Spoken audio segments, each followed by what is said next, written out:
আল্লাহু আকবার, আল্লাহু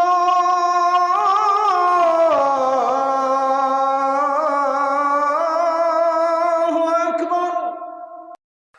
ইবলিস সে তো জান্নাতি ছিল, আল্লাহর একটা হুকুম অমান্য করে সাজদা না দেওয়ার কারণে তাকে জান্নাত থেকে বের করে দিয়েছেন কে? রব্বুল আলামিন। যখন তাকে জান্নাত থেকে বের করে দিলেন তখন সে আল্লাহর কাছে আবেদন জানালো। সে তখন বলল, রব্বি আনজিরনি ইলা ইয়াউমি ইউবআসুন। সে তখন বলল, রব আমাকে কিয়ামত দিবস পর্যন্ত অবকাশ দাও, কিয়ামত দিবস পর্যন্ত সুযোগ দাও। আল্লাহ তাআলা তখন বললেন, ইন্নাকা মিনাল মুনযারিন, নিশ্চয়ই আমি তোকে অবকাশ প্রাপ্তদের কাতারে শামিল করে দিলাম, আমি তোকে সুযোগ দিয়ে দিলাম। এই সুযোগ পেয়ে ইবলিস তখন বলল, তুমি আমাকে সাজদা না দেওয়ার কারণে জান্নাত থেকে বের করে দিলে, এই আদম এবং তার বংশধরদের ব্যাপারে আমার ওয়াদা হলো, ফাবিমা আগওয়াইতানি লাআকুদান্না লাহুম সিরাতাকাল মুস্তাকিম। সূরা আরাফে এসেছে। সে তখন বলল যে আদমের কারণে তুমি আমাকে জান্নাত থেকে বের করে দিয়েছো, এই আদম এবং তার বংশধরদেরকে সিরাতুল মুস্তাকিমের পথে, তোমার দ্বীনের পথে চলতে বাধা দেওয়া, এটাই হবে আমার প্রধান এবং প্রথম কাজ। কিভাবে আমি তাদেরকে বাধা দিব? সে তখন বলল, সুম্মা লাআতিয়ান্নাহুম মিন বাইনি আইদিহিম ওয়া মিন খালফিহিম ওয়া আন আইমানিহিম ওয়া আন শামাইলিহিম ওয়ালা তাজিদু আকতারাহুম শাকিরিন। আমি তাদেরকে সামন দিক থেকে, পিছন দিক থেকে, ডান দিক থেকে, বাম দিক থেকে চতুর্মুখী প্রতারণার জাল বিস্তার করে এই মানুষকে ধোঁকা দিয়ে দিয়ে জান্নাতের পথ থেকে লাইনচ্যুত করে আমি এদেরকে জাহান্নামী বানাবো। তাহলে মানুষকে জাহান্নামে নেওয়ার জন্য শয়তান ওয়াদা করেছে কার সাথে? আস্তে বলবেন না, জোরে বলেন, কার সাথে? তাহলে আয়াতগুলো আমাদেরকে কি বার্তা দিল? আমাদের ব্যাপারে আল্লাহর যেমন ওয়াদা আছে, আমাদের ব্যাপারে শয়তানের ওয়াদা আছে। আমাদের ব্যাপারে আল্লাহর ওয়াদা হলো, আমরা যদি আল্লাহর গোলামি করি আমাদেরকে জান্নাত দিবেন কে? আর আমাদেরকে শয়তান আমাদের ব্যাপারে ওয়াদা করেছে, সে আমাদেরকে কোন জায়গায় নিতে চায়? ওই পিছনে কয়েকজনকে অমনোযোগী দেখা যাচ্ছে, কেউ অমনোযোগী হয়েন না, এটা একটা ক্লাসের মতো। আপনি দেখবেন এখানে পয়েন্ট ওয়াইজ কিভাবে কথাবার্তা হয়। অমনোযোগী হয়েন না, নইলে বিরাট কিছু মিস করে ফেলবেন। আমার দেশে অনেক জায়গায় বেহুশ মাহফিল হয়, বক্তা নিজেও জানে না কোন টপিক নিয়ে কথা বলে। কিছুক্ষণ এইদিকে, কিছুক্ষণ ওইদিকে, কিছুক্ষণ আজান, কিছুক্ষণ গজল, লাফালাফি চিল্লা চিল্লি, আর তার সামনের শ্রোতারাও লাফালাফি চিল্লা চিল্লি করে ঠিক ঠিক বলে চিল্লায়। আপনি ঠিক বললেও কোরআনের কথা ঠিক, ঠিক না বললেও কোরআনের কথা ঠিক। এজন্য আপনারাও ঝগা খিচুড়ি মার্কা শ্রোতা হয়েন না, বেহুশ মাহফিল যেন না হয়। যতক্ষণ কথা হবে এখানে হেদায়েতের নিয়তে বসে দিলের কান দিয়ে শুনবেন। আল্লাহ তৌফিক দেন, বলেন আমিন। তাহলে ইবলিস আমাদেরকে কোথায় নিতে চায়? জাহান্নামে নেওয়ার জন্য সে কাজ চালাচ্ছে। আর তাকে আশ্চর্যজনক দুইটা ক্ষমতা দেওয়া হয়েছে। এক নাম্বার ক্ষমতা হলো তার এমন পাওয়ার, সে মানুষের রক্ত কণিকায় বিচরণ করে মানুষকে ধোঁকা দিতে পারে। বুখারী এবং মুসলিম শরীফের হাদিস, আল্লাহর নবী বলেছেন, ফা ইন্নাশ শাইতানা ইয়াজরি আহাদিকুম মাজরাদ দাম। আল্লাহর নবী বলেছেন, নিশ্চয়ই শয়তান তোমাদের রক্ত কণিকায় বিচরণ করে তোমাদেরকে ধোঁকা দিতে পারে। কি জাতের জিনিস এটা চিন্তা করেন। একেবারে রগের ভেতরে শিরায় শিরায় বিচরণ করে আপনাকে ধোঁকা দিতে পারে। ইবলিসকে দুই নাম্বার যে আশ্চর্যজনক ক্ষমতা দেওয়া হয়েছে সেটা হলো, সে পৃথিবীর একজন মহামানব ছাড়া পৃথিবীর যে কোনো ব্যক্তির সুরত যে কোনো সময় ধারণ করতে পারে। যার সুরত বা আকৃতি সে ধারণ করতে পারে না, তিনি আর কেউ নন, তিনি আমার আপনার নবী মুহাম্মাদুর রাসূলুল্লাহ। আমরা বলি সাল্লাল্লাহু আলাইহি ওয়াসাল্লাম। বুখারী শরীফের হাদিস, আল্লাহর নবী বলেছেন, মান রাআনি ফিল মানামি ফাকাদ রাআনি। যে ব্যক্তি আমাকে স্বপ্নে দেখলো সে ব্যক্তি যেন প্রকৃত অর্থে আমাকেই দেখলো। ফাইন্নাশ শাইতানা লা ইয়াতামাসসালু ফি সূরাতি, কারণ শয়তান সকলের সূরত বা আকৃতি ধারণ করতে পারলেও আমি নবীর সূরত কোনোদিনও শয়তান ধারণ করতে পারে না। সুতরাং যে ব্যক্তি নবীজিকে দেখলো স্বপ্ন যুগে, সে কাকে দেখলো? নবীজিকে দেখলো। আপনারা নবীজিকে স্বপ্নে দেখতে চান কি চান না? আমল বলে দেই, বেশি বেশি নবীর উপর দুরূদ পড়বেন। আল্লাহ নবী বলেছেন, আমার প্রতি যে যত বেশি দুরূদ পড়বে তার সাথে আমার সম্পর্ক তত বেশি গভীর হবে। নবীজি বলেছেন, কিয়ামতের দিন ওই ব্যক্তি তত বেশি আমার নিকটে থাকবে যেই ব্যক্তি দুনিয়াতে যত বেশি আমার উপরে দুরূদ পড়বে।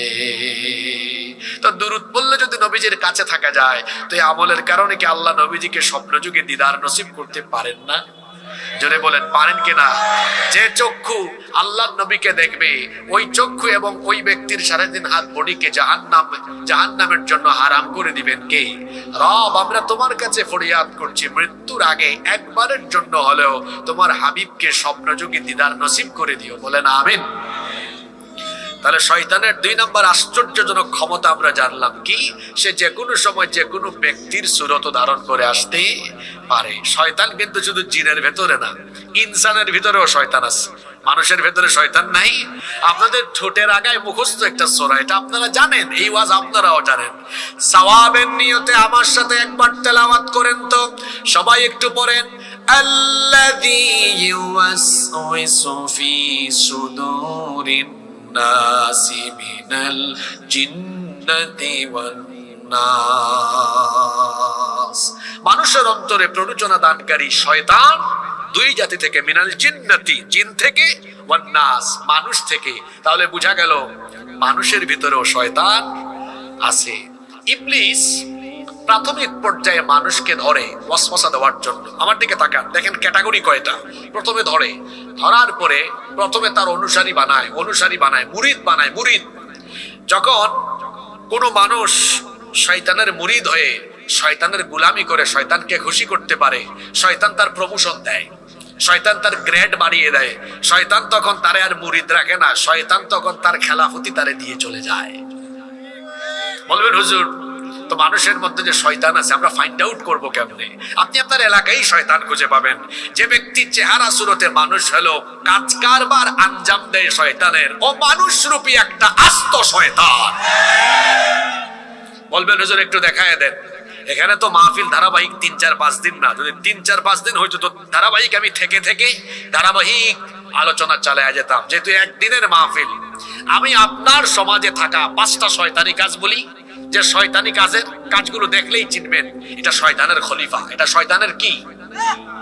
আজকে আলোচনার টপিক হলো 5টা শয়তানি কাজ। জোরে বলেন 5টা। এই কাজগুলো যদি আমার ভেতরে আপনাদের ভেতরে থাকে, এখানে আজকে তওবা করে, মুনাজাতের আগে তওবা করে বাড়ি যাব। আর এই খেলাফত আজকে বাদ দিয়ে আমরা তো আল্লাহর খলিফা। কার খলিফা? আল্লাহর খলিফা হওয়ার নিয়ত নিয়ে আজকে বাড়ি ফিরে যাব ইনশাআল্লাহ। তাহলে আজকে আলোচনার টপিক মনে রাখবেন, যাতে বাড়িতে গেলে কেউ জিজ্ঞেস করলে বলতে পারেন। অনেক জায়গায় তো আছে মাহফিল থেকে বাড়ি যায়, বলা হয় তুমি যে মাহফিলে গেলে কি শুনলে? কয় বহুত সুন্দর ওয়াজ শুনছি। তাই হুজুর কি আলোচনা করলো? কয় খুব সুন্দর আলোচনা করছে। কয় কেমন? কয় ফাটাই ফেলছে একদম। কোন টপিকে কথা বলেছে? কয় বহুত কিছু শুনছি, এখন কিছুই মনে নাই। এরকম বেহুশ শ্রোতা হইয়েন না। আমি জানি গভীর রাত, কনকনে ঠান্ডা, কষ্ট হচ্ছে আপনাদের, পাশে দিয়ে কোনো পর্দার ব্যবস্থাও নাই। এই দিকগুলো মাথায় রেখে আমি খুব অল্প সময়, সংক্ষিপ্ত সময় হেদায়েতের নিয়তে কিছু কথা আপনাদের সামনে তুলে ধরবো। আপনারা কি কয়েকটা মিনিট আমাকে সময় দিবেন? ইনশাআল্লাহ। তাহলে শয়তানের এমন কিছু কাজ আছে যা মানুষ করে, এরা চেহারা সুরতে মানুষ হলো, এরা হলো মানুষ রূপী। আজকে এরকম কয়টা কাজের কথা বলবো, চলেন আমরা শুরু করি। নাম্বার 1 শুরু হচ্ছে সাজদার টাইমে সাজদা না দেওয়া। এটা মুমিনের কাজ না, এটা শয়তানের কাজ। কথা বুঝে থাকলে সবাই জবাব দেন তো। সাজদার টাইমে সাজদা না দেওয়া, এটা মুমিনের কাজ না শয়তানের কাজ? জোরে বলেন, মুমিনের কাজ না শয়তানের কাজ? বলবেন হুজুর একটা দলিল দেন তো। সাজদার টাইমে সাজদা না দেওয়া এটা যে শয়তানের কাজ। আসেন আপনাকে সূরা বাকারা থেকে শোনাই। আল্লাহ বলছেন ওয়া ইয কুলনা লিল মালাইকাতি ইসজুদু লি আদম ফাসাজাদু ইল্লা ইবলিস আবা ওয়াস্তাকবারা ওয়া কানা মিনাল কাফিরিন। আল্লাহ তাআলা বলছেন আর স্মরণ করো যখন তোমার প্রতিপালক ফেরেশতাদেরকে বললেন সবাই আদমকে সাজদা দাও।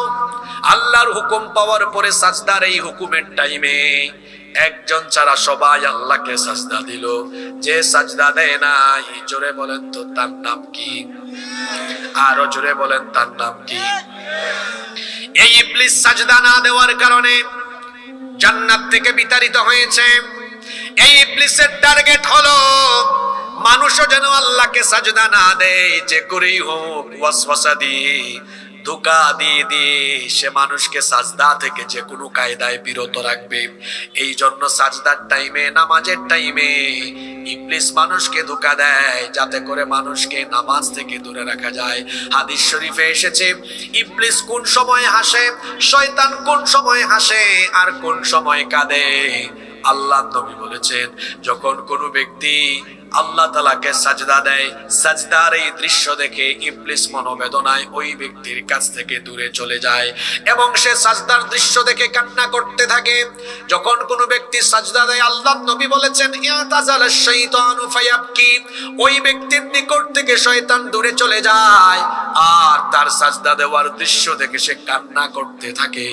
ওয়ায়াকুল, এবং সে বলতে থাকে উমিরা ইবনু আদম বিসসুজুদ, আদম সন্তানকে সাজদা দেওয়ার আদেশ দেওয়া হয়েছে। ফাসাজাদা ফালাহুল জান্নাহ, অতঃপর সে আল্লাহর হুকুম মেনে সাজদা দিয়ে নিজের জন্য জান্নাত হাসিল করে ফেলেছে। সুবহানাল্লাহ। সে আরো বলতে থাকে ওয়া উমিরতু বিসসুজুদ, আমাকেও সাজদার হুকুম দেওয়া হয়েছিল। ফাআবাইতু, আর আমি সে আদেশ অমান্য করেছিলাম। ফালিন্নার, এজন্য আমি জাহান্নামের আগুনের বাসিন্দা হয়ে গেলাম। এই হাদিস আপনাকে আমাকে কি বার্তা দিল? আমরা যখন নামাজের টাইমে সাজদার টাইমে আল্লাহকে সাজদা দেই, ইবলিস তখন এই দৃশ্য দেখে কাঁদে, অর্থাৎ আমরা নামাজে গেলে ইবলিস কাঁদে। আর আমরা যখন নামাজে যাই না, আল্লাহকে সাজদা দেই না, ইবলিস তখন হাসে। হাদিস যদি সবাই উপলব্ধি করতে পারেন, একবার বীর পুরুষের মতো এখান থেকে রেসপন্স করেন, জবাব দেন তো দেখি। আমরা যখন নামাজের টাইমে নামাজে যাই, ইবলিস তখন, শয়তান তখন হাসে না কাঁদে?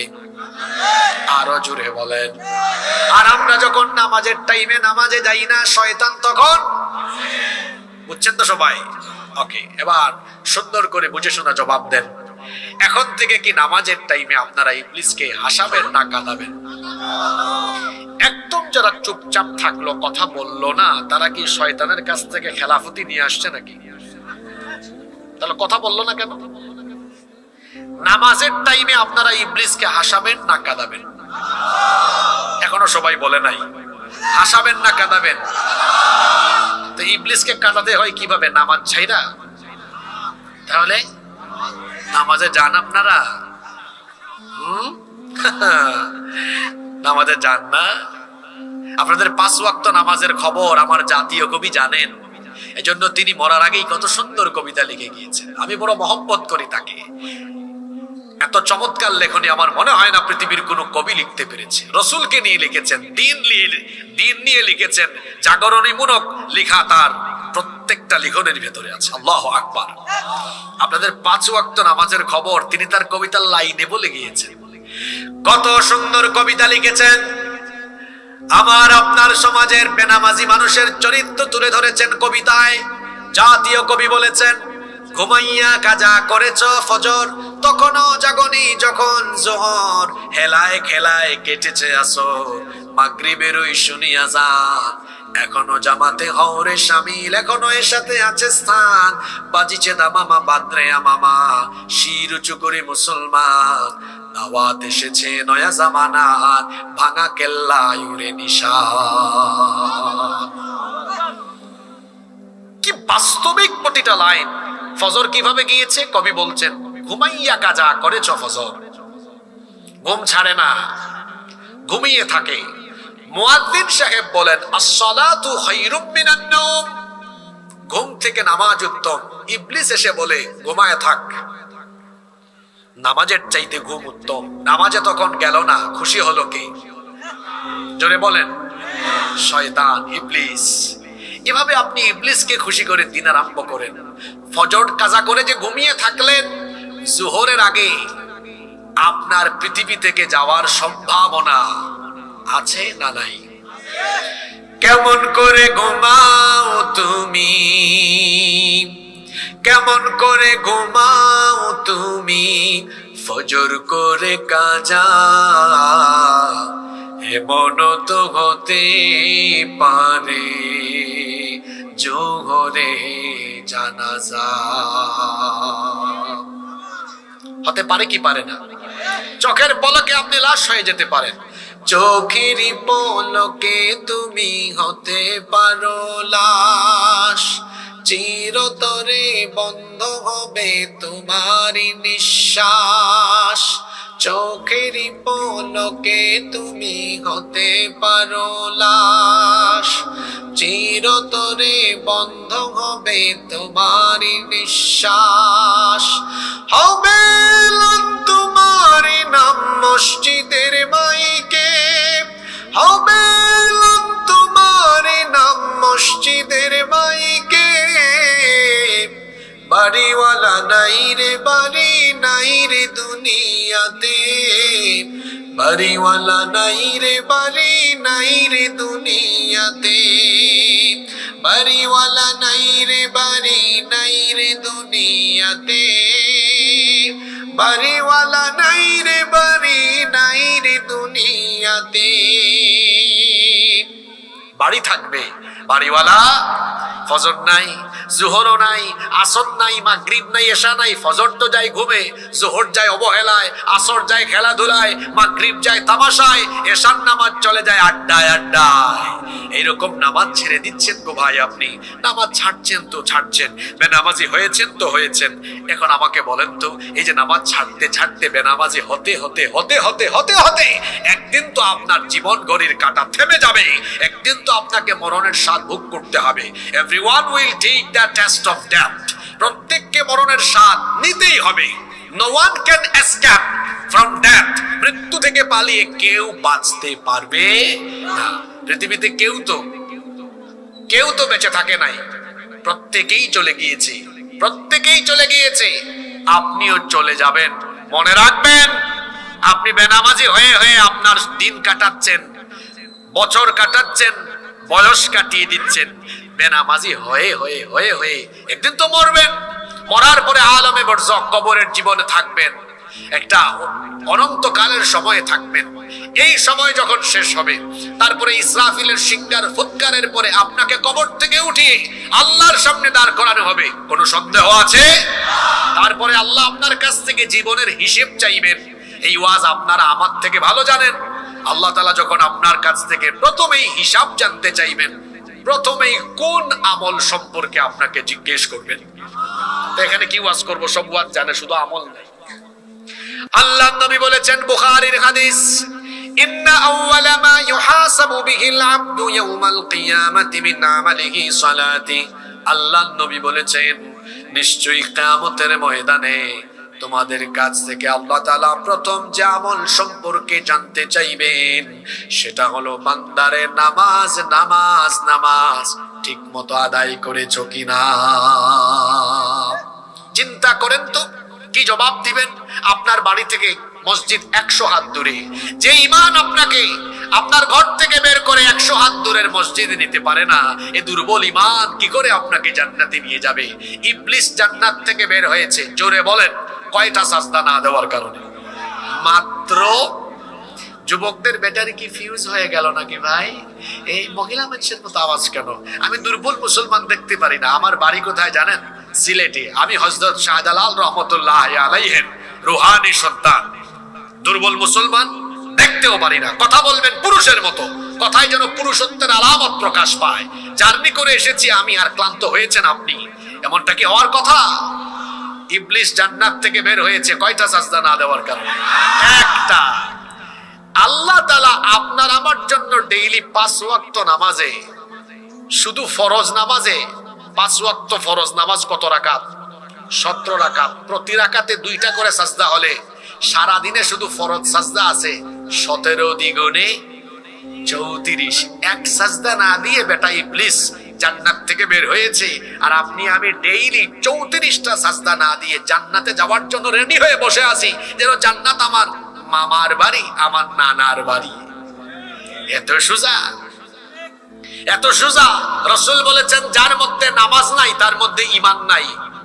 এক শ্রোতা বলে ওঠে, হুজুর কি কোন ঈমান নাই? আপনি জানেন আমার নাম কি? আমার বাপ আমার নাম রেখেছে ঈমান আলী, আমার ঈমান যায় কেমনে? আমার বাপ তো আমার নাম একদম রেখেই দিয়েছে, সিল মারা নাম এটা, ঈমান আলী। আমার দেশে বহু মানুষের নামের সাথে কাজের কোনো মিল। একজনের নাম তার বাপ রেখেছে ফজর আলী, ফজর আলী ফজরের নামাজে যায় না। আরেকজনের নাম তার বাপ রেখেছে জোহর আলী, তার জোহরের নামাজে কোনোদিনও যাওয়া হয় না। আরেকজনের নাম হলো রমজান আলী, রমজান মাসে দুপুর বেলা গাঞ্জা টানে।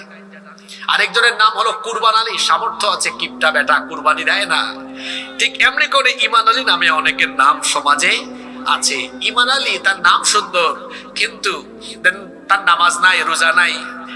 দেখা যায় কথা বললে মিথ্যা বলে, সুদ খায়, ঘুষ খায়, অন্যায় করে, অপকর্ম করে, ফাঁকে দিয়ে একবার হজে গিয়ে তারপরে হজ থেকে ফিরে এসে নামের আগে হাজিও লাগিয়েছে, আলহাজ লাগিয়েছে। তো তার নামের আগে হাজি বা আলহাজ ঈমান আলী, কিন্তু কাজে কর্মে সে হলো আস্ত একটা বেঈমান আলী। এরকম বেঈমান আলী আমার সমাজে নাই গো। আছে, আছে। নাম মুসলমানের থাকলে আর বেশভূষা মুসলমানের থাকলেই মুসলমান হওয়া যায় না।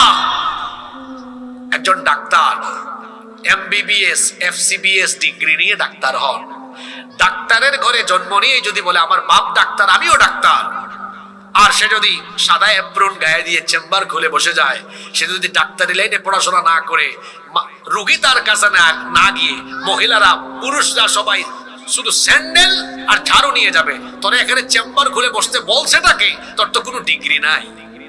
ঠিক আছে না কথা? ডাক্তারের ঘরে জন্ম নিয়ে ডাক্তার হওয়া যায় না, পড়ালেখা থাকা লাগে, ডিগ্রি থাকা লাগে।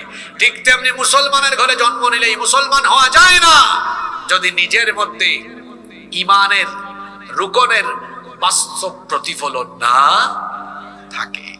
নামাজ ছেড়ে দেওয়া এটা তো মুমিনের কাজ নয়। আল্লাহর নবী বলেছেন বাইনাল আবদি ওয়া বাইনাল কুফরি তারকুস সালাহ, আল্লাহর বান্দা আর কাফিরের মধ্যে পার্থক্য হলো নামাজ ছেড়ে দেওয়া। আল্লাহর বান্দা কোনোদিন নামাজ ছাড়তে পারে না। আমার দিকে তাকান, এখানে যদি 5 জন মানুষের পা থেকে এই এতটুকু বুক পর্যন্ত অপূর্ণাঙ্গ দেহ এখানে থাকে, রাখা হয়, তাদের যদি এই মাথাটা না থাকে, ফেস না থাকে, তার মাথা তার চেহারা না দেখে, সাথে সাথে কি এই অপূর্ণাঙ্গ মাথা থেকে অপূর্ণাঙ্গ পা থেকে বুক পর্যন্ত অংশ দেখে এই লোকটার পরিচয়ের সাথে সাথে শনাক্ত করা যাবে? যাবে না। তাহলে বোঝা গেল মানুষের 3.5 হাত বডির সবচেয়ে গুরুত্বপূর্ণ জায়গা হলো এই চেহারা, এই মাথা। ইসলামের সবচেয়ে গুরুত্বপূর্ণ ইবাদত, যেটা হচ্ছে ইসলামের ইবাদতের মগজ বা মাথা, সেটা হলো নামাজ। as-salatu hiya ra'sul ibadah, নামাজ হচ্ছে ইবাদতের মগজ। যেমনি করে পা থেকে বুক পর্যন্ত অংশ থাকলে, মাথা না থাকলে একজন ব্যক্তির পরিচয় পাওয়া যায় না, ঠিক তেমনি ভাবে ওয়াজ মাহফিলের আয়োজক হয়ে, বক্তা হয়ে, তক্তা হয়ে, সভাপতি হয়ে, তারপরে অন্যান্য নেকামল করে নামাজ 5 ওয়াক্ত বাদ দিয়ে নিজেকে কখনো মুসলমান হিসাবে পরিচয় দেওয়া যায় না। একজন মুসলমানের প্রথম পরিচয় হবে ঈমান আনার পরই তার ডিউটি, সে নামাজ ছাড়তে পারে। কারণ আমরা নামাজে না গেলে গোলামি হয় কার? জোরে বলেন। আর নামাজে গেলে গোলামি হয় কার? নামাজে গেলে খুশি হন কে? না গেলে খুশি হয় কে? আপনারা খুশি করবেন কাকে? নামাজে গেলে ইবলিস হাসে না কাঁদে? না গেলে ইবলিস, ওকে নাও টেক ইউর ডিসিশন, এখন সিদ্ধান্ত নেন আপনি কি করবেন নামাজের টাইমে। আপনি কি নামাজের টাইমে ইবলিসকে হাসাবেন না কাঁদাবেন? ইবলিস তো আল্লাহর হুকুম মেনে সাজদা দেয় না একটা দিন, 5 ওয়াক্ত সাজদার টাইমে, নামাজের টাইমে আল্লাহকে সাজদা দেয় না। এরা হলো মানুষরূপী শয়তান, আর এরা হলো আল্লাহর জমিনে শয়তানের খলিফা। এই হাদিস শোনার পরেও যদি আপনার বিবেক বোধ জাগ্রত না হয়, আপনার বিবেকের দুয়ারে করাঘাত না করে, আমি বুঝবো শয়তান আপনার মাথায় পেশাব করে দিয়েছে। আপনার অন্তর কি তালাবদ্ধ হয়ে গেল? আপনার বিবেক কি পচে গেল? এখনো কি আপনার তালাবদ্ধ অন্তর আপনি খুলে দিবেন না? এখনো কি বেনামাজি হয়ে হয়ে প্রতিদিন আপনি এভাবে চলবেন? ও যুবক ভাইয়েরা, কেন আজানের টাইমে নামাজে যাও না? হুজুর আমার কি বয়স হয়েছে? এখনই তো বয়স চরিত্র গঠনের, এখনই তো সময় নিজেকে তৈরি করার। এই যৌবনকাল দিয়েছেন কে? যৌবনকালের ইবাদতের দুইটা বেনিফিট আছে। কয়টা বেনিফিট? যুবকরা শোনো। এক, যৌবনকাল আল্লাহর ইবাদতে কাটালে বুড়াকালে বেনিফিট পাওয়া যায়। কারণ মানুষ যখন বুড়া হয়ে যায়, তার কোমরে ব্যথা, মেরুদণ্ডে ব্যথা, শরীরের বিভিন্ন জায়গায় সমস্যা দেখা দেয়, লম্বা সময় নিয়ে রুকু সাজদা বা নামাজ আদায় করতে পারে না। ফেরেশতা তখন বলে, আল্লাহ তোমার এই বান্দা আগের মতো নামাজ আদায় করতে পারে না, সওয়াব কিভাবে লিখবো? আগের মতো না এখন যেমনি আদায় করেছে ওই মাপ মতো? আল্লাহ বলেন, এই বান্দার আমলনামার পিছন দিকে উল্টাও, দেখো তার যৌবনকালের কি খবর। আল্লাহ এই ব্যক্তির যৌবনকালের খবর ভালো, আজান হলেই মসজিদে গিয়েছে, জামাতে নামাজ আদায় করেছে। আল্লাহ বলেন, আমার বান্দা যৌবনকালে আমাকে সাজদা দিল, এখন শারীরিক অক্ষমতার কারণে আগের মতো লম্বা সময় পারে না, কোন রকমে আদায় করে সওয়াব দেওয়ার সময় কোন রকম সওয়াব না, যৌবনকালের মতো তাকে সওয়াব দান করো। সুবহানাল্লাহ। দুই নম্বর ফায়দা আখিরাতে পাবেন। আল্লাহ কিয়ামতের মাঠে ফেরেশতাদেরকে বলবেন, গোপালপুরের তরুণ যুবক ছেলেগুলো কোথায়? ফেরেশতারা বলবে, আল্লাহ এদেরকে দিয়ে আপনি কি করবেন? কি করব বুঝো না? সূর্য মানুষের মাথার নিকটবর্তী, হাসরের ময়দান তামা হয়ে যাচ্ছে, কোনো উদ্ভিদ নাই, গাছপালা কিছুই নাই। এই ছেলেগুলোকে ডেকে আনো। এই ছেলেগুলো আজান হলে যৌবনকালে আমাকে সাজদা দিয়ে দিয়ে আমাকে খুশি করেছে, আজকে আমি তাদেরকে খুশি করতে চাই। তাদেরকে ডেকে আনো আর আদর করে মহব্বত করে আমার আরশে আজিমের ছায়ার নিচে তাদেরকে জায়গা দান করো। সুবহানাল্লাহ। গোপালপুরের, মুজিবনগরের, মেহেরপুরের যুবক ভাইরা কি আল্লাহর আরশে আজিমের নিচে জায়গা পেতে চায় না? তাহলে কি করতে হবে? সাল্লাত কায়েম করো, সাল্লাত কায়েম করো, হবে সম্মানী তুমি, হবে জান্নাতি তুমি, দেবে কাল হাসরে শীতল ছায়া আরশে আযীম।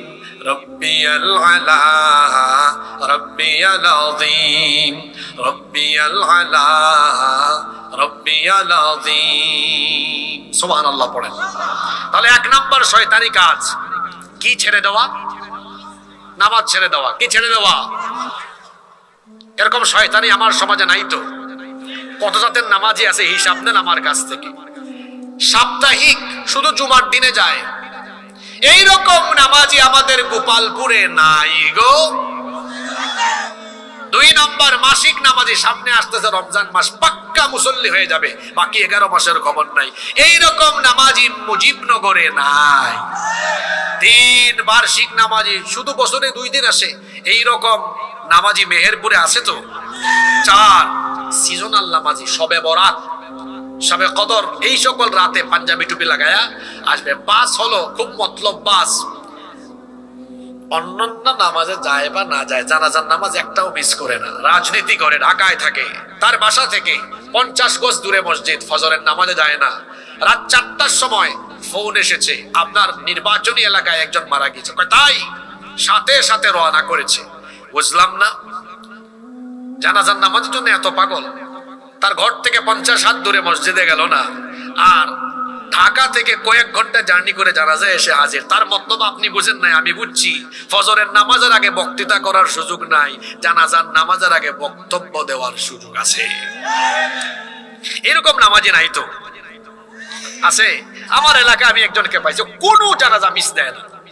আমি মানুষকে জিজ্ঞেস করলাম, এত দেখি জানাজা একটাও মিস দেয় না। ঘটনাক্রমে একদিন জোহরের নামাজের আগে, তখন আমাদের এলাকায় ইলেকশন চলে, আমি বাড়ি গিয়েছি, নামাজের আগে তাকে পাইলাম, বললাম ভাই চলেন জোহরের নামাজে যাই। আপনি যান, আমি আসতেছি। নামাজে আসলো না। নামাজ শেষে একটা জানাজা ছিল, দেখলাম ইমাম সাহেবের পাশে ঘেসে কয় আমাকে একটু চান্স দেন, বক্তৃতা দিল। বললাম এই লোককে নামাজে আসার কথা বললাম, সে নামাজে আসলো না, জানাজায় দেখি হাজির। পাশ থেকে একজন কয়, হুজুর হে নামাজ মিস দিও, এই এলাকার একটা জানাজাও মিস দেয় না, এবং প্রতিটা জানাজার আগে বক্তব্যের চান্স নেই। এরকম আছে? জোরে বলেন আছে? এই কয় প্রকার নামাজি বললাম? সাপ্তাহিক, মাসিক, বার্ষিক, সিজনাল, জানাজার নামাজি। এই 5 প্রকারের নামাজি জাহান্নামী বলেছেন কি? কোথায় বলেছেন আল্লাহ শোনেন, আপনাদের ঠোঁটের আগায় মুখস্থ এই সূরা, সূরা মাউন, আমার সাথে তেলাওয়াত করেন। ফাওয়াইলুল লিল মুসাল্লিন আল্লাযীনা হুম আন সালাতিহিম সাহুন। ফাওয়াইলুল লিল মুসাল্লিন, অতঃপর ওয়াইল, ধ্বংস জাহান্নাম নামাজীদের জন্য। আমরা জানি নামাজে মানুষ জান্নাতি হয়, কিন্তু আল্লাহ এখানে বলেছেন ধ্বংস জাহান্নাম নামাজীদের জন্য। আমরা বললাম আল্লাহ এরা আবার কারা? আল্লাহ পরের আয়াতে পরিচয় দিয়ে দিলেন, আল্লাযীনা হুম আন সালাতিহিম সাহুন, যারা নামাজের ব্যাপারে গাফেল, উদাসীন, মন চাইলে আসে, মন চাইলে আসে না, মন চাইলে আসে সপ্তাহে একদিন, মাসে কয়েকদিন, বছরে কয়েকদিন। আমরা বললাম তাহলে আল্লাহ সফল কাম এবং জান্নাতি নামাজি কারা? আল্লাহ সূরা মুমিনুনের মধ্যে জবাব দিয়ে দিলেন, ওয়াল্লাযীনা হুম আলা সালাওয়াতিহিম ইউহাফিযুন, যারা 5 ওয়াক্ত নামাজ যথাযথভাবে যথাসময়ে সুন্দরভাবে হেফাজত করে আদায় করে।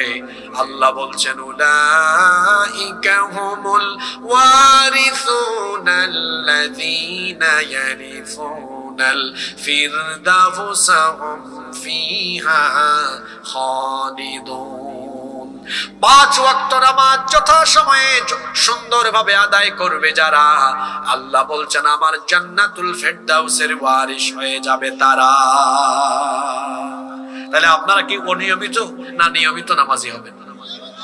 নামাজের টাইমে সাজদা দিয়ে দিয়ে ইবলিসকে কাদায়া কাদায়া এই এলাকা থেকে আমরা ছাড়া করব। কারা কারা রাজি আছেন? আল্লাহরে 2 হাত দেখান তো। বুঝে শুনে হাত তুলছেন, বুঝে শুনে তুলছেন। আল্লাহ সবাইকে কবুল করেন। হাত নামান। গেল একটা শয়তানি কাজ, নামাজের টাইমে নামাজ আদায় না করা। বাকিগুলা বলবো না মোনাজাত দিয়ে দিব? 20-22 মিনিট, 20-22 মিনিট মনোযোগ থাকবে তো ইনশা।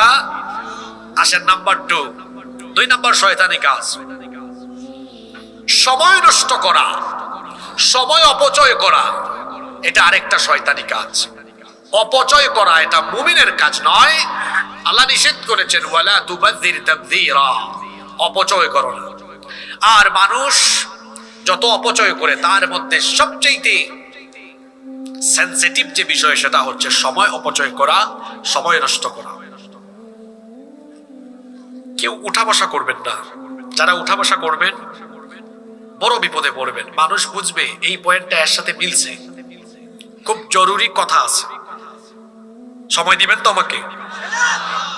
মানুষ যত অপচয় করে তার মধ্যে সবচাইতে সেনসিটিভ বিষয় হলো সময় অপচয় করা। কারণ টাকা অপচয় করলে, সম্পদ অপচয় করলে, টাকা নষ্ট হলে, সম্পদ নষ্ট হলে সম্পদ আবার পাওয়া যেতে পারে, কিন্তু সময় নষ্ট হলে সময় আর কোনোদিন ফিরে পাওয়া যাবে না। জোরে বলেন তো, এখন কত সাল? 2000?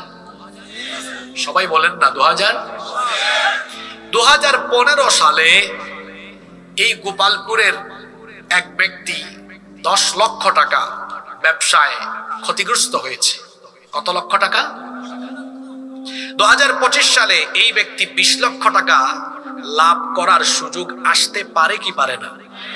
আসতে পারে না? 2015 সালে এক ব্যক্তি 10 বিঘা সম্পদ ছিল, লস খাইয়া সব বিক্রি করে ফেলেছে।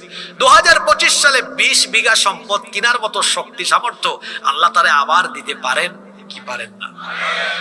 তাহলে কি বুঝলেন? টাকা গেলে সম্পদ গেলে, টাকাও পাওয়া যায় সম্পদও।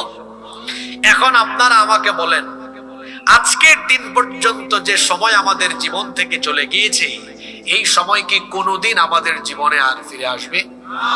জোরে বলতে হবে, আসবে? তাহলে কি বুঝলেন? সময় গেলে সময় পাওয়া, টাকা গেলে টাকা পাওয়া, সম্পদ গেলে সম্পদ পাওয়া। যেটা পাওয়া যাবে না চলে গেলে ওইটার নাম কি? জোরে বলেন। আজকে যুব সমাজ সবচাইতে বেশি সময় নষ্ট করে, আর সময় নষ্ট করার জন্য তাদের হাতে একটা যন্ত্র আছে, একটা হাতিয়ার আছে। জোরে বলেন, এটার নাম কি? জোরে বলেন, এটার নাম কি? ভদ্র ছেলের মতো ছাত্ররা জবাব দাও। সত্য কথা বলার জন্য সৎ সাহস লাগে, সৎ সাহস নিয়ে জবাব দাও। তরুণ যুবকরাও বলো, যারা পড়ালেখা করো তোমরা বলো আগে, 24 ঘন্টার মধ্যে মোবাইলে তোমাদের কত ঘন্টা সময় ব্যয় হয়? এখানে কি একটা ছেলেও নাই যে সৎ সাহস নিয়ে সত্য কথাটা স্বীকার করবে? আনুমানিক কত ঘন্টা? বেশি হয়ে গেছে। দেখেন আমি বলি 10 থেকে 14 ঘন্টা। আপনারা কি একমত না দ্বিমত? হবে, এরকম হবে? 10 থেকে 14 ঘন্টা হবে না?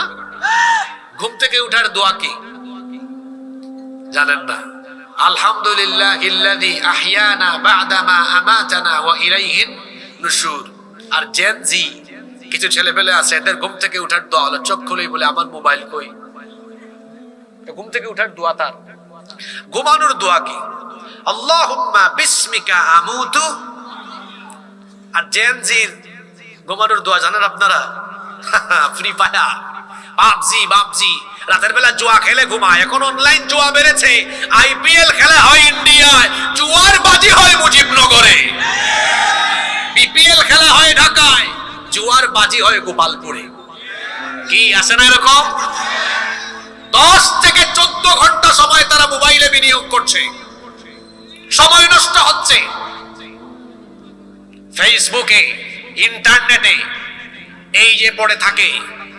আপনারা আমাকে বলেন তো, এই সময়গুলো এই ছাত্ররা, তরুণ যুবকরা যদি পড়ার টেবিলে দিত, আমার তো মনে হয় বাংলাদেশে ঘরে ঘরে দার্শনিক, বিজ্ঞানী, মনীষী, গবেষক, পরমাণু বিজ্ঞানী, ঘরে অন্তত প্রত্যেকটা ঘর থেকে এরকম লোক বের হতো।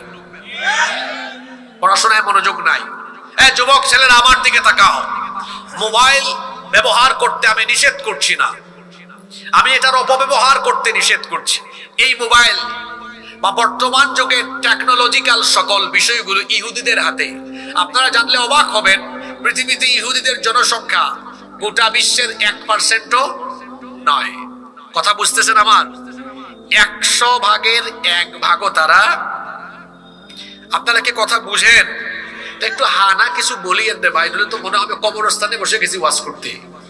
আমি বলেছি গোটা পৃথিবীর জনসংখ্যার 100 ভাগের 1 ভাগও নয় ইহুদিরা। 100 ভাগের 1 ভাগও, 100 ভাগের 1 ভাগও না। বলেন তো গোটা পৃথিবীর ক্ষমতা, গোটা পৃথিবীকে নিয়ন্ত্রণ করে কারা? জনসংখ্যা দিয়ে না জ্ঞান দিয়ে? কি দিয়ে? তারা বানায় বানায় তোমাদের হাতে জিনিস দিয়েছে যুবকরা, তোমরা এগুলো নিয়ে পড়ে থাকো। আর তারা পড়ালেখায়, গবেষণায় তারা চিন্তা করছে আগামীর পৃথিবীতে, আবিষ্কারে, বিজ্ঞানে, প্রযুক্তিতে কিভাবে আমাদের দখলদারিত্ব বাড়িয়ে পৃথিবীকে আমরা নেতৃত্ব দিব।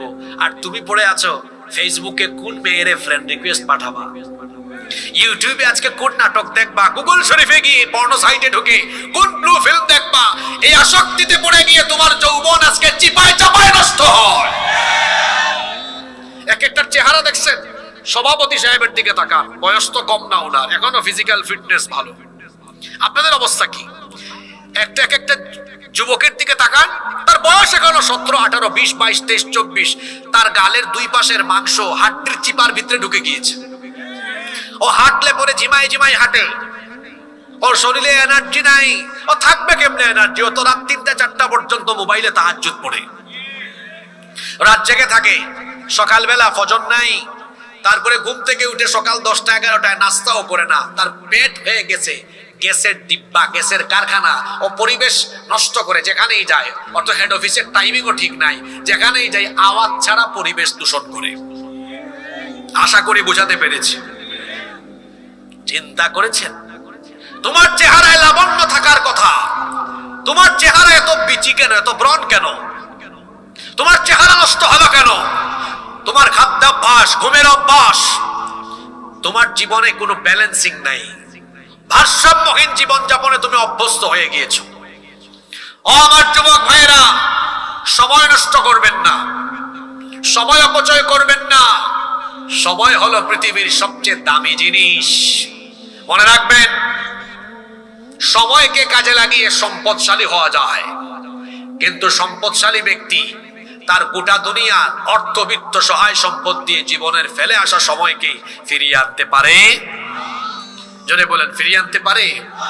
সময় থাকতে সময়ের মূল্য দিচ্ছেন না। ওই যে কবি মতিউর রহমান মল্লিক সুন্দর লিখেছেন, যথার্থ বলেছেন, যাই যাই যাই যাই দিন চলে যাই, কোরআন পড়লাম না, কত নোবেল নাটক পড়লাম, হাদিস ধরলাম না। যাই যাই যাই যাই দিন চলে যাই, কোরআন পড়লাম না, কত নোবেল নাটক পড়লাম, হাদিস ধরলাম না। সত্যিকারের খাঁটি মুমিন মুসলিম হলাম না যে, কেউ কি জানে সেই ঘড়িটা লাগবে কই দিন কাজে। ঠিক ঠিক ঠিক ঠিক যে ঘড়িটা বাজে, ঠিক ঠিক বাজে, কেউ কি জানে সেই ঘড়িটা লাগবে কই দিন কাজে। কেউ কি জানে সেই ঘড়িটা লাগবে কই দিন কাজে। হায় হায় হায় হায় আসল ঘড়ির অর্থ বুঝলাম না, সময় থাকতে সময়ের মূল অর্থ খুঁজলাম না। হায় হায় হায় হায় আসল ঘড়ির অর্থ বুঝলাম না, সময় থাকতে সময়ের মূল অর্থ বুঝলাম না। খাইলাম দাইলাম ঘুরলাম শুধু এই দুনিয়ার মাঝে, কেউ কি জানে সেই ঘড়িটা লাগবে কই দিন কাজে। কেউ কি জানে সেই ঘড়িটা লাগবে কই দিন কাজে। ফুর্তি করে করে সময় চলে যায়। আয়নার সামনে দাঁড়াবেন, দেখবেন মনে হবে হায় হায় হায় দাড়ি উঠে গেল, সেদিন না আমার দাড়ি ছিল না, মুছও ছিল না। যাদের চামড়া কুচকে গিয়েছে, আয়নার সামনে দাঁড়ালে মনে হবে হায় রে, সেদিন আমি জোয়ান ছিলাম, অবিবাহিত ছিলাম, বিয়ে করলাম, বাচ্চা হলো, নাতিপুতি পেয়ে গেলাম, চামড়া কুচকে গেছে, মনে হয় জীবনটা খুব তাড়াতাড়ি হারিয়ে গিয়েছে। কি এরকম মনে হয় না? মনে হয় সেদিন স্কুলে পড়েছি, সেদিন মাদ্রাসায়, সেদিন ভার্সিটিতে পড়াশোনা করেছি, আর জীবন চলে যাচ্ছে। সময় চলে যায়, সময় থেমে থাকে না। সবাই সময়ের জন্য অপেক্ষা করে, কিন্তু সময় কারো জন্য অপেক্ষা করে না। আজ 6 জানুয়ারি, আজকে আমি জানি আপনাদের এলাকায়, আপনাদের গ্রামে উৎসব মাহফিলকে কেন্দ্র করে আপনাদের প্রত্যেকের বাড়িতে আজকে মেহমান এসেছে, খাবার দাবারের আয়োজন হয়েছে, বেড়াতে আসছে না আত্মীয় স্বজন। সবাই অপেক্ষায় ছিল যে 6 তারিখ কবে আসবে, আমাদের এলাকায় মাহফিল হবে। সবাই সময়ের জন্য অপেক্ষা করেছেন, সময় কারোর জন্য অপেক্ষা করে নাই। সময় আসে, সময় চলে যায়। যখন আমি সালাম দিয়েছিলাম, বক্তব্য শুরু করেছিলাম, এই সময়টা চলে গিয়েছে। এখন যে কথা বললাম, এই সময়টাও চলে গেল। এটা আমার জীবনে আর কোনোদিন ফিরে আসবে। সুতরাং সময় নষ্ট করবেন না। যুবক ভাইদেরকে বলবো, সময় নষ্ট করবেন না, কারণ যৌবনকালে যারা সময় নষ্ট করে এদের জীবনটা তছনছ হয়ে যায়। আমরা তো পড়ালেখা শেষ করেছি, প্রায় 8 বছর হয়ে গেল। এখন আমাদের অনেক ফ্রেন্ড সার্কেলের সাথে সাক্ষাৎ হয়, অনেকে আছে কোনো মতে চলে, অনেকে এখনো বেকার আছে। দেখা সাক্ষাৎ হলে পরে আফসোস করে, ভাই রে, আমার সঠিক সময়টাকে কাজে লাগালাম না, ভালো করে পড়াশোনা করলাম না, এখন আফসোস করছি। সময়ে থাকতে যদি সময়ের গুরুত্ব না দেন, পরবর্তীতে আপনাকে আফসোস করা লাগবে। এসএসসি পরীক্ষার সময়, পরীক্ষার আগে যদি একজন পরীক্ষার্থী সময়কে কাজে না লাগায়, পরীক্ষায় অংশগ্রহণ করলে কোনো প্রশ্নের সঠিক উত্তর দিতে পারবে না। রেজাল্ট আউট হলে দেখা যাবে এই ছেলে খারাপ রেজাল্ট করেছে। তখন যদি মার্কশিট হাতে নিয়ে বলে, হায় রে হায়, কেন আমি পরীক্ষার আগে সময়গুলো কাজে লাগালাম না, তখন যদি আফসোস করে আর কি কোনো লাভ আছে নাকি বলেন? মনে রাখবেন, আমার আপনার জীবনের এই সময়গুলো হলো অত্যন্ত দামি সময়। আমরা যে দুনিয়ায় আছি, দুনিয়া হলো পরীক্ষার হল। পরীক্ষার হলের মধ্যে একজন পরীক্ষার্থীর জন্য নির্দিষ্ট সময় বরাদ্দ আছে না নাই? আমার দিকে তাকান, এদিক ওদিক তাকান, এই ধরনের দামি কথা আপনার সামনে থেকে চলে যাচ্ছে, অমনোযোগী হয়ে না। জীবনকে আমি পরীক্ষার হলের সাথে কেন তুলনা করলাম শুনেন, কারণ আছে। পরীক্ষার হলে আপনার জন্য সময় যেমন 3 ঘন্টা বরাদ্দ, ঠিক তেমনি এখানে প্রত্যেকের জন্য সময় বরাদ্দ আছে 20, 30, 40, 50, 55, 60 বছর। পরীক্ষার হলে 3 ঘন্টা সময় চলে গেলে হল পরিদর্শক খাতা যেমন টান দিয়ে নিয়ে চলে যায়, তেমনি আপনার হায়াত চলে গেলে মালাকুল মউত এসে আপনার দেহ থেকে রূহটাকে বের করে নিয়ে চলে যাবে। পরীক্ষায় যেমন খাতা হাতে পাওয়ার পরে প্রশ্ন হাতে নিয়ে যেমন 3 ঘন্টা সময়কে কাজে না লাগালে পরে আফসোস করা লাগে, ঠিক তেমনি আপনার হায়াতের এই সময়গুলো আপনি যদি কাজে না লাগান পরবর্তীতে জাহান্নামে গিয়ে আপনাকে আফসোস করা লাগবে। এজন্য কোরআনে কারিমে এসেছে, আল্লাহ তাআলা বলছেন জাহান্নামীরা সর্বপ্রথম সময় নিয়ে আফসোস করবে। জাহান্নামীরা তখন বলবে ইয়াকুলু ইয়া লাইতানি কদ্দামতু লিহায়াতি, জাহান্নামীরা বলবে হায় দুর্ভাগ্য, আফসোস আমার, আমি যদি দুনিয়াতে থাকাকালীন সময়ে নেক আমল করে পাঠিয়ে আসতাম, আজ আমাকে এই জিল্লতি বেজ্জতিতে পড়া লাগতো না। জাহান্নামীরা আফসোস করে করে আরো বলবে হায় রে হায়, সময়কে কেন আমি কাজে লাগালাম না। তারা তখন বলবে রব্বানা আখরিজনা না'মাল সালিহান গায়রাল্লাযী কুন্না না'মাল, রব আমাদেরকে জাহান্নাম থেকে বের করে দুনিয়ায় পাঠাও, আগের মতো এখন আর সময় নষ্ট করব না, এখন আমি দুনিয়ায় গেলে এখন আমি ভালো কাজ করব। আল্লাহ বলবে এই বাটপার, আওয়ালাম নুআম্মিরকুম, তোরে কি হায়াত দেই নাই, তোকে কি সময় দেই নাই, সময় থাকতে তুই সময়কে কাজে লাগাস নাই। সময় নষ্ট করবেন না, সময় অপচয় করবেন না। ইন্নাল মুবাযযিরিনা কানু ইখওয়ানাশ শায়াতিন, নিশ্চয় অপচয়কারী হলো শয়তানের ভাই। জোরে বলেন কার ভাই? টাকা অপচয়, সম্পদ অপচয়, এটার চাইতেও আরো সেনসিটিভ বিষয় হলো সময় অপচয়। কারণ টাকা বা সম্পদ গেলে টাকাও পাওয়া যায়, সম্পদও পাওয়া যায়, কিন্তু সময় গেলে সময় পাওয়া যায়। এজন্য আমি আমার কলিজার টুকরা যুবক ভাইদেরকে বলবো, যুবকদের প্রতি আমার আলাদা অ্যাপ্রোচ এই কারণে, কারণ অনেক যুবক যৌবনকালে সময়টাকে অহেতুক পথে তারা নষ্ট করে। আমি বলবো ইন্টারনেট মোবাইলে বেশিক্ষণ পড়ে থাকবেন না, যত কম সময় পারেন মোবাইলে দেন, বাকি সময় পড়ালেখা, ব্যবসা বাণিজ্য, যারা ব্যবসা করেন ব্যবসা বাণিজ্যে মনোযোগী হয়ে যান। দেখবেন পৃথিবীতে যে যত বেশি সফল সেই ব্যক্তি সময়ের ব্যাপারে তত বেশি সচেতন। যুবকরা আমার দিকে তাকান, আপনারা আমার এই কথার বাস্তবতা আপনারা একটু মিলিয়ে দেখবেন। পৃথিবীতে যে যত সফল সে সময়ের ব্যাপারে তত বেশি সচেতন। বাংলাদেশের শীর্ষ পর্যায়ের 10 জন ব্যবসায়ীর সাথে আপনারা সাক্ষাৎ করবেন, কয়জন? দেখবেন বেশিরভাগের হাতে স্মার্টফোনও নাই, বেশিরভাগের ফেসবুক আইডিও জানেন আপনারা নাই।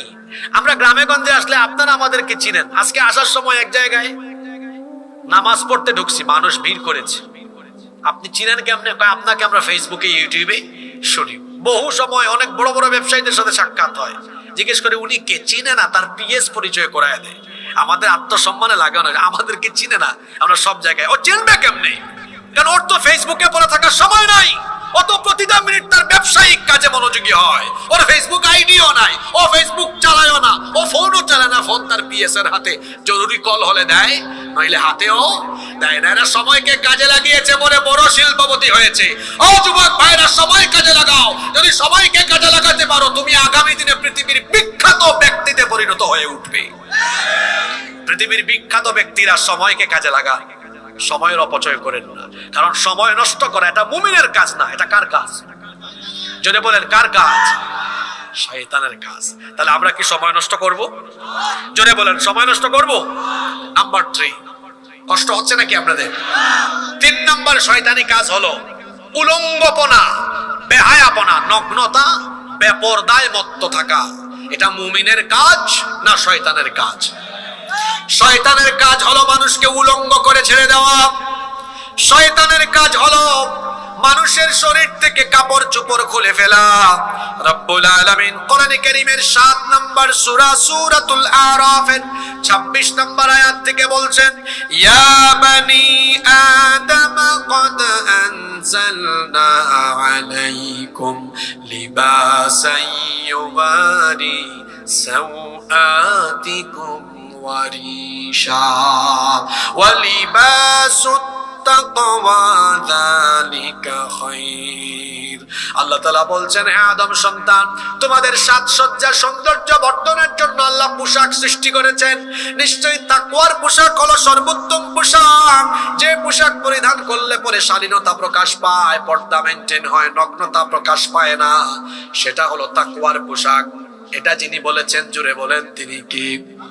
সে আল্লাহ। এরপরে বলছেন, ইয়া বানি আদম লা ইয়াফতিনান্নাকুমুশ শাইতানু কামা আখরাজা আবাওয়াইকুম মিনাল জান্নাতি ইয়ানজিউ আনহুমা লিবাসাহুমা লিয়ুরিয়াহুমা সাওআতিহিমা।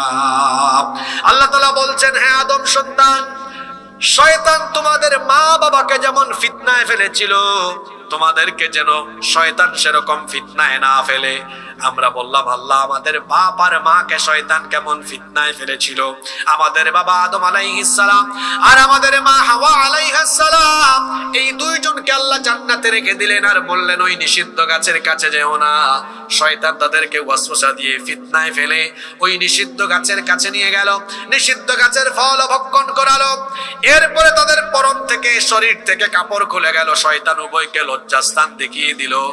তাহলে বলেন তো, মানুষের শরীর থেকে কাপড় খুলে লজ্জাস্থান দেখিয়ে দেওয়া, এটা কার কাজ? আরো জোরে বলেন, কার কাজ? শয়তানের কাছ থেকে খেলাফতি নিয়ে এখন কিছু মানুষরূপী শয়তানের খলিফা, এরাও আজকে অশ্লীলতা, বেহায়াপনার নামে নারীদের শরীর থেকে কাপড় শর্টকাট করে করে শয়তানের খেলাফত আজকে সমাজে বাস্তবায়ন করে চলেছে।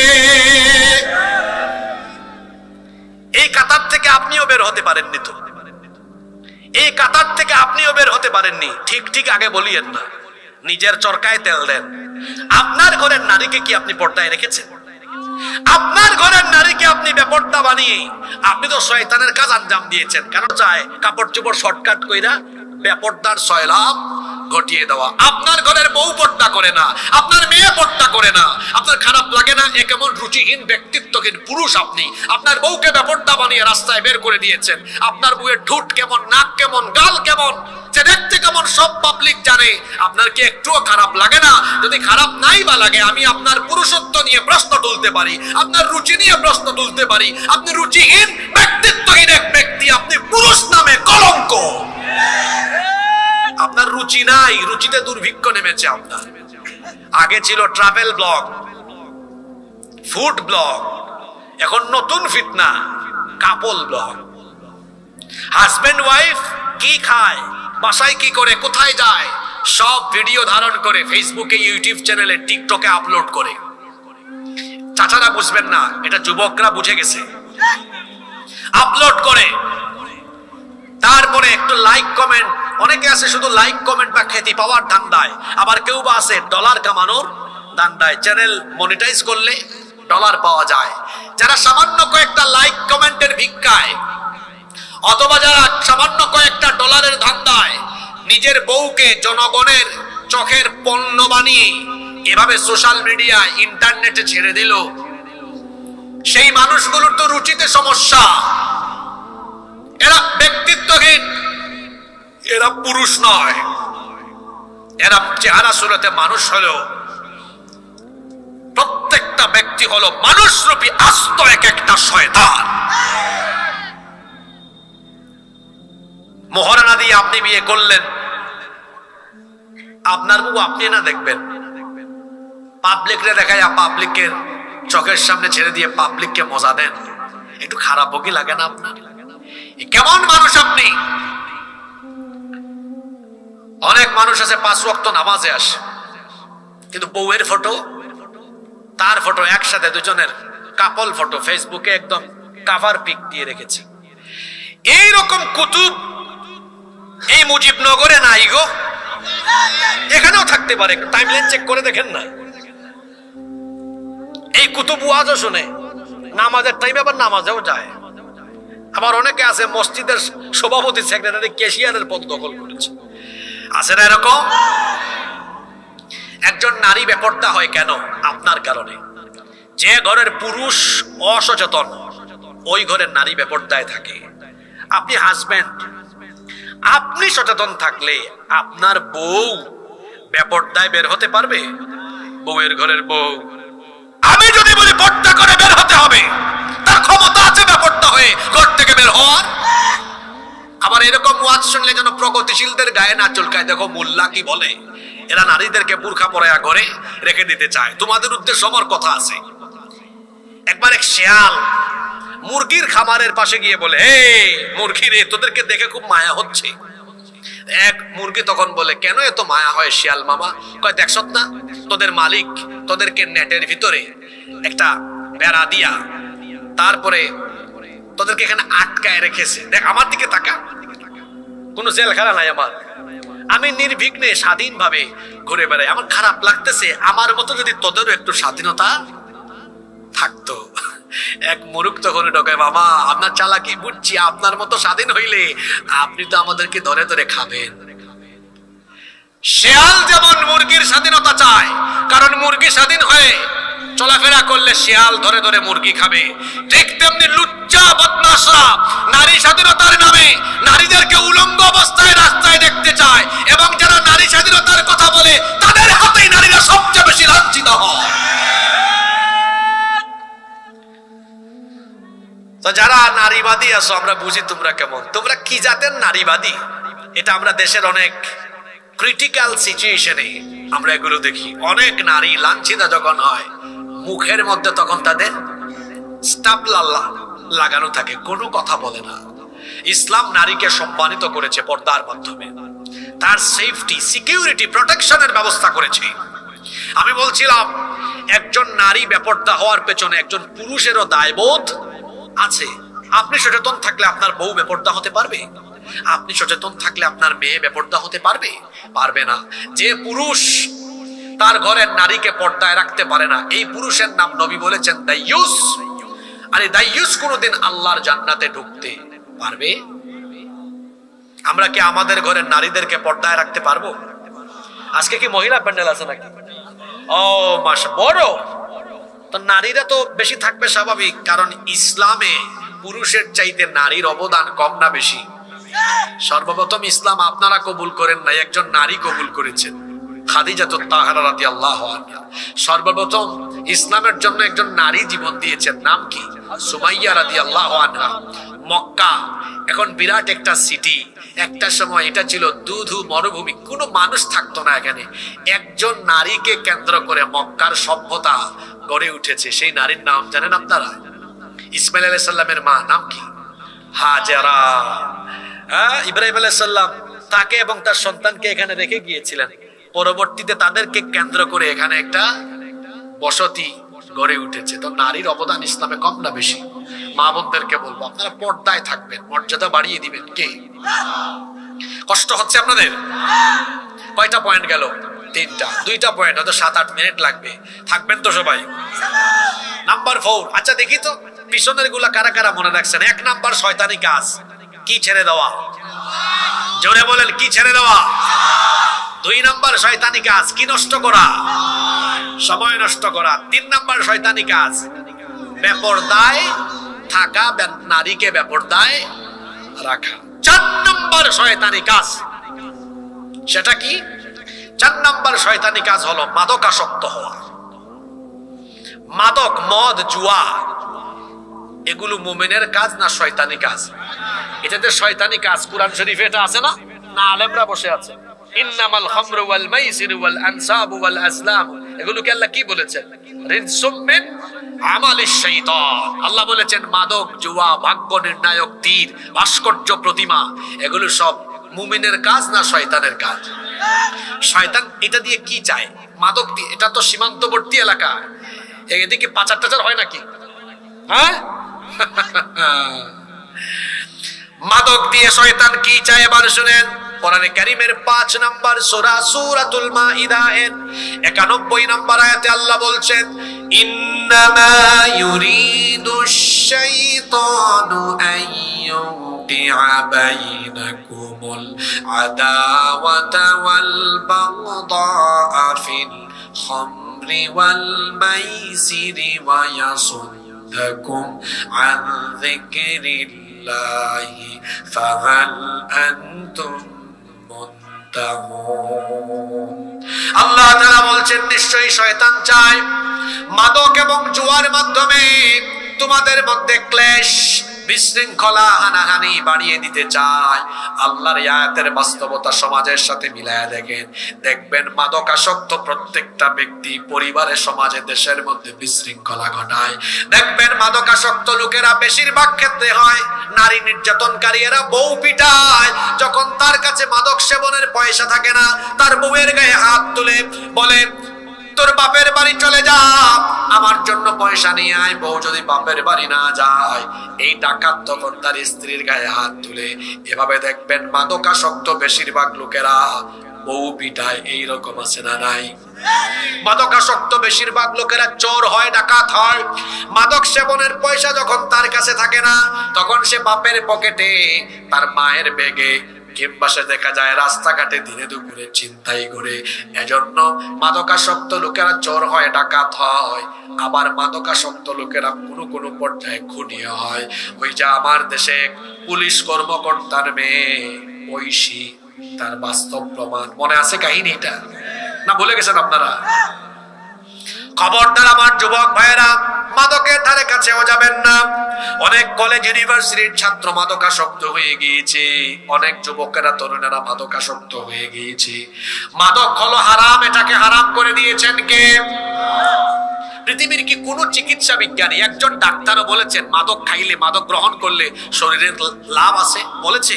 বরং সবাই বলেছেন ক্ষতি আছে। বদহজম হয়, লিভারে, পরিপাকতন্ত্রে, লিভারে, কিডনিতে অনেক জায়গায় সমস্যা দেখা দেয়, নানাবিধ মরণ ব্যাধির সম্ভাবনা বেড়ে যায়। তো নিজের শরীরকে আপনি কষ্টের দিকে, জাহান্নামের দিকে ঠেলে দিচ্ছেন কেন? ফিরে আসুন এখান থেকে। কারণ এই মাদক সেবন, এটা কার কাজ? জোরে বলেন, কার কাজ? নাম্বার 5 এবং সর্বশেষ হলো গান বাজনায় আসক্ত হওয়া। এটা মুমিনের কাজ না শয়তানের কাজ? এখন তো গান বাজনা আমাদের কাছে এমন সহজ বিষয় হয়ে গিয়েছে। আপনাদের মাহফিলে আসার সময় দেখলাম এই মেহেরপুর শহরে ঢোকার 3-4 কিলো আগে দেখলাম রাস্তার পাশে গান বাজনা চলে। এই যে গান বাজনা হচ্ছে, গান বাজনাকে হারাম করে দিয়েছেন কে? আল্লাহ নবী বলেছেন আল গিনা ইয়ামবুতুন নিফাকু ফিল কলবি কামা ইয়ামবুতুল মাউজ যারা। আল্লাহ নবী বলেছেন পানি সেচ দিলে যেমন জমিনে, ফসলের মাঠে ফসলের উৎপাদন বাড়ে, ঠিক তেমনি ভাবে গান বাজনার মাধ্যমে মানুষের অন্তরে নিফাক বাড়ে। মানুষ আস্তে আস্তে মুনাফিকের দিকে চলে যায়। আজ আমার সমাজের অবস্থা হয়েছে এমন, বাস্তব কথাগুলো আজকে মিলিয়ে নেন, দেখবেন আজকে বেশিরভাগ বাড়িতে গান বাজনা ছাড়া বিয়ে শাদীর অনুষ্ঠান যেন আজ জমে উঠে না। বিয়ের দিনে হুজুর ডেকে এনে বলে, হুজুর আপনি বিয়ের খুতবা দেন। হুজুর বিয়ের খুতবা দেওয়ার সময় কোরআনের আয়াত তেলাওয়াত করেন। আশ্চর্য কথা, আগের রাতে এই বাড়িতে গান বাজনা, নাচ গান, ফুর্তি করে নারী পুরুষ একসাথে তামাশা করেছি। বিবাহ শাদী ছাড়া গান বাজনা যেন উদ্বোধনী হচ্ছে না। বিয়ে তো শুধু সামাজিক অনুষ্ঠান নয়, বিয়ে হলো একটা ইবাদত। জুড়ে বলেন তো, বিয়ে হলো, সবাই বলেন, বিয়ে হলো ইবাদত। বিয়ের মতো এই ইবাদত আপনি শুরু করলেন গান বাজনার মতো নাপাক জিনিস দিয়ে। এই জন্য আমার ভাষায় আমি বলি, যে ছেলে আর মেয়ে বিয়ে শাদীর সময় গান বাজনা বাজায়া বিয়ে শাদীর অনুষ্ঠান শেষ করে, এই ছেলে মেয়ের দাম্পত্য জীবনের ফলে তাদের ঘরে যে সন্তান আসে, সেই সন্তানগুলো বেশিরভাগ ক্ষেত্রে ঝাঁকা নাকা মার্কা সন্তান আসে। আমি একটা ব্যাচেলর যত ছেলে আছো, আজকে এখান থেকে ডিসিশন নিয়ে যাও, তুমি কি বিয়ে করবে শয়তানের তরিকায় না সুন্নতি তরিকায়? আওয়াজ কি তো ছোট হলো? এখানে যারা আছেন বাবারা, ছেলে মেয়ে বিয়ে দিবেন শয়তানি তরিকায় না সুন্নতি তরিকায়? গান বাজনা হবে না, আর বিয়ে শাদীতে অতিরিক্ত কোনো খরচ হবে না। বিয়ে শাদীতে আমরা টাকা পয়সা নয়, বিয়ে শাদীতে আমরা ছেলের চরিত্র দেখব। আপনার মেয়ের বিয়ে হবে, ছেলে এসে বলে আপনার মেয়েকে আমি বিয়ে করব, প্রস্তাব দিয়েছে বা তার ফ্যামিলির কারো মাধ্যমে। আপনি কি প্রশ্ন করেন? তোমার কি বাড়ি আছে, গাড়ি আছে, কত টাকা পাও, কত টাকা ইনকাম করো? অবিবাহিত যত ছেলে আছো তোমাদেরকে শিখাই দেই, ওই মেয়ের বাপকে চাচাকে জিজ্ঞেস করো, চাচা আমার বয়সে আপনার কত সম্পদ ছিল, জায়গায় ধরা খাবে। একটা ছেলে মাত্র পড়াশোনা শেষ করেছে, কিছুদিন আগে আমি টাঙ্গাইলে মাহফিলে গেলাম, ওনার মেয়ে ইউনিভার্সিটিতে মাত্র পড়াশোনা শেষ করেছে, শুনতেছেন আপনারা, একটা পাবলিক ইউনিভার্সিটি, নাম না বললাম। উনি বললেন আমার মেয়েকে একটা ছেলে প্রস্তাব দিয়েছে, সেও এই 1.5-2 বছর হয়েছে পড়াশোনা শেষ করেছে, কিন্তু হুজুর ছেলেটার উপার্জন মাসে মাত্র 15,000 টাকা। কত টাকা? কথা বলেন না কেন আপনারা? আমি তো বাস্তবিক ওয়াজ করে যাচ্ছি। 15,000 টাকা। আমার বাড়ি দেখেন, আমি মাহফিলে উঠার আগে ওনার বাড়িতে মেহমান খাওয়াচ্ছে, দেখেন হুজুর আমার বাড়ি, আল্লাহ আমাকে অনেক সম্পদ দিয়েছেন, আমার মেয়েটাকে অনেক আদর করে বড় করেছি, এই ছেলে মাত্র 15,000 টাকা উপার্জন করে তার কাছে কি মেয়ে বিয়ে দিব? মুরব্বী ভাবছে আমি তার পক্ষে কথা বলবো। আমি প্রথমেই রিপ্লাই করলাম, চাচা আপনি বলেন এই ছেলের বয়সে আপনি কত টাকা উপার্জন করেছেন? মুরব্বী উত্তর দিয়েছে কি জানেন? কয় তখন উপার্জন করার জন্য ধান্দা করতেছি কোন দিকে যাব। তা আমি বললাম তুলনামূলক ভাবে আপনি ভালো না ওই ছেলে ভালো? কথা বুঝেন না আপনি? আপনারা জবাব দিয়েন। তুলনামূলক ভাবে যে বয়সে আপনি উপার্জনের জন্য ধান্দা করছেন ওই বয়সে সে উপার্জন করে, তাহলে তুলনামূলক ভাবে কে ভালো? সে ভালো। আমি বললাম মুরব্বী আপনি যদি তার বয়সে ধান্দায় থাকেন তখন কেমনে উপার্জন করবেন?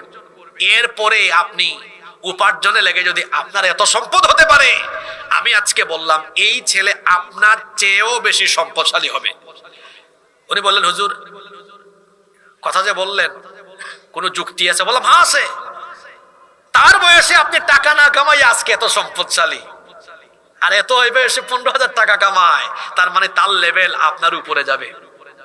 ওই বয়সে আপনি 0 ছিলেন, এই বয়সে সে 15,000 কামায়, 15 বছর পরে সে 15 কোটি টাকার মালিক হতে পারে না? কে আছে পৃথিবীতে যে 25-26 বছরে কোটিপতি হয়? আছে এমন কেউ? যার কাছে আছে এটা তার না, ওটা তার বাপ দাদার থেকে পাইছে। যে বাপ দাদার পরিচয়ে চলে ও একটা গাধা, আর নিজের পরিচয়ে যে চলে সে হলো শাহজাদা। ওই মুরব্বীকে বলছিলাম মিয়া আপনার ছেলের তাড়াতাড়ি বিয়ে দেন, এটা শাহজাদা মার্কা ছেলে, তার বয়সে অনেক ছেলে বেকার থাকে, অত 15,000 টাকা ইনকাম করে, মাত্র শুরু করেছে, যখন সে বিয়ে করবে রিজিক আল্লাহ আরো বাড়িয়ে দিবেন, তার উপার্জন আরো বাড়বে, কারণ প্রত্যেকটি মানুষ রিজিক নিয়ে আসে। বুঝতে পেরেছেন কথা? ঠিক তো কইলেন, আমল করতে পারবেন না আপনি, আমি জানি এটা অনেক কঠিন বিষয়। একটা ছেলে সম্পদশালী হয় 32, 33, 35, 36 বছর বয়সে যখন যায়, বিয়ের আগে কেউ ঘর বাড়ির মালিক হয় না। আজকে যার ঘরে খাইলাম ওনারা 5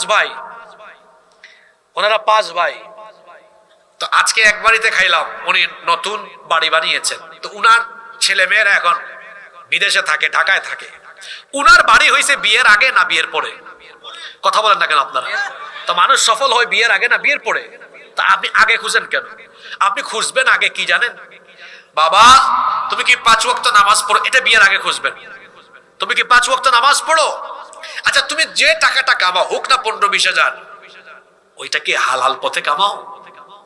তাকে জিজ্ঞেস করেন বাবা তুমি দাঁড়িয়ে রাখো না কেন? এরকম সৎ দিনদার নামাজি পরহেজগার ছেলের কাছে মেয়েকে দিয়ে দেন, আপনার মেয়ে সুখে শান্তিতে আজীবন বসবাস করবে। বহু টাইলস ওয়ালা ঘরে মেয়ে বিয়ে দিয়ে অনেক মেয়ের মা বাপ সবগুলার কপাল পুড়ছে, আছে না নাই? এইজন্য রাসূল বলেছেন দিনদারিতাকে প্রাধান্য দাও। আমরা টাকা পয়সা নয়, দিনদারিতাকে প্রাধান্য দিই। রাজি আছেন? রাজি আছেন? 5 নাম্বার শয়তানি কাজের কথা বলছিলাম, গান বাজনা থেকে দূরে থাকতে হবে। তো গান বাজনা না শুনলে একটা তো শুনতে হবে, তাই না? আমরা শুনবো আল্লাহর কোরআন। শুনবো কি? কারণ কোরআন শুনলে কলিজা ঠান্ডা হয়, কোরআন শুনলে ঈমান বাড়ে। আর শুনতে যদি মন চায়, আমার দেশে সাইমুম আছে, শশাস আছে, কলরবের শিল্পী আছে, এদের গজল শুনবেন, দেখবেন হৃদয়ের খোরাক পাবেন। এক একটা গজল শুনলে কলিজাটা ঠান্ডা হয়ে যায়। কারণ আল্লাহর নামে, রসুলের নামে যেই গান, যে গজল গাওয়া হয়, সেই গান, সেই গজলগুলো সুন্দর কম না বেশি? টায়ার্ড হয়ে গেছেন? সুন্দর কম না বেশি? তোমার নামে যদি গান গাওয়া হয়, গান সুন্দর হয় তোমার নামে। কার নামে? আরো জোরে বলেন। তোমার নামে যদি গান গাওয়া হয়, গান সুন্দর হয়। তোমার সৃষ্টি পানে যদি চাওয়া হয়, চোখ সুন্দর হয়। তোমার নামে যদি গান গাওয়া হয়, গান সুন্দর হয়। আল্লাহর নামের গান যেমন সুন্দর, আল্লাহ তেমন। দুনিয়া সুন্দর, মানুষ সুন্দর, আসমান সুন্দর, জমিন সুন্দর, সুন্দরে সুন্দরে পাল্লা।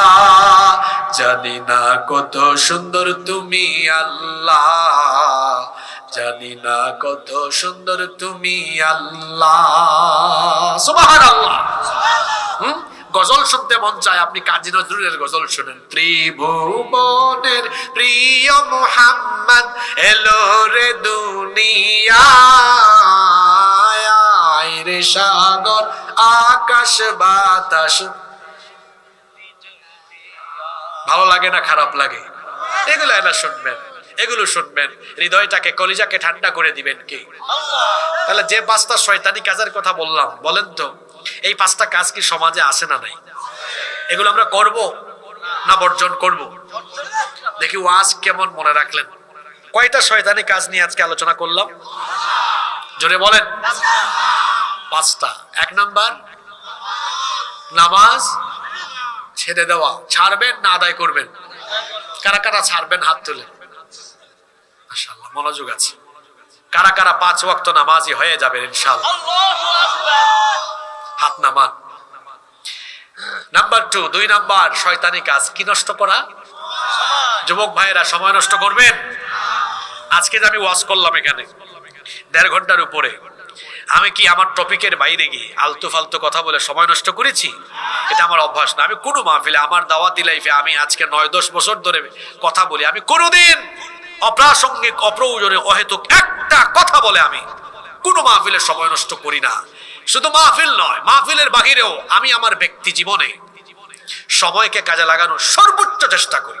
কারণ পৃথিবীতে সময়ের চেয়ে দামি কোনো নিয়ামত আর সময় কাজে লাগানো। 3 নাম্বার শয়তানি কাজ কিসে মত্ত হওয়া? বেপরদা। বেপরদায়। আমরা কি বেপরদায় মত্ত হব না পর্দা নিশ্চিত করব? ইনশাআল্লাহ। নাম্বার 4 নাম্বার শয়তানি কাজ মাদক সেবন, গ্রহণ, চোরাচালান, যে কোন ধরনের সম্পৃক্ততা। মাদকের সাথে আমাদের কোনো সম্পর্ক থাকবে। নাম্বার 5 নাম্বার কি বলেছিলাম? কোনো গান বাজনার সাথে আমাদের কোনো সম্পর্ক থাকবে না। যারা এখনো বিয়ে করেনি তারা আজকে সিদ্ধান্ত নিবে আমরা গান বাজনা মুক্ত আমাদের সুন্দর একটা বিয়ের অনুষ্ঠান এলাকায় উপহার দিবে ইনশাআল্লাহ। আল্লাহ 5টি কথার উপরে আমাদেরকে আমল করার তৌফিক দান